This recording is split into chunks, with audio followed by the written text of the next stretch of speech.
नोकरी न मिळणं, अपयश येणे म्हणजे आयुष्य संपलं असं होत नाही. कधी कधी मी तुझ्या वाटेत अडचणी देतो, पण त्या तू थांबावेस म्हणून नाही, तू आणखी प्रयत्न करावेस म्हणून. मनात नकारात्मक विचार भरू नकोस बाळा. समजून घे, योग्य वेळ येते तेव्हाच दारे उघडतात.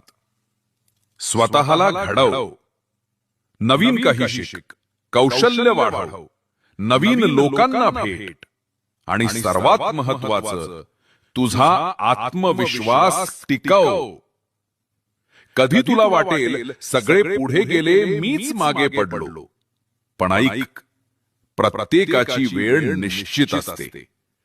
तुझी संधी अजून येत आहे आणि तू त्यासाठी तयार राहा. मी माझ्यावर विश्वास ठेवणाऱ्याचीच परीक्षा घेतो.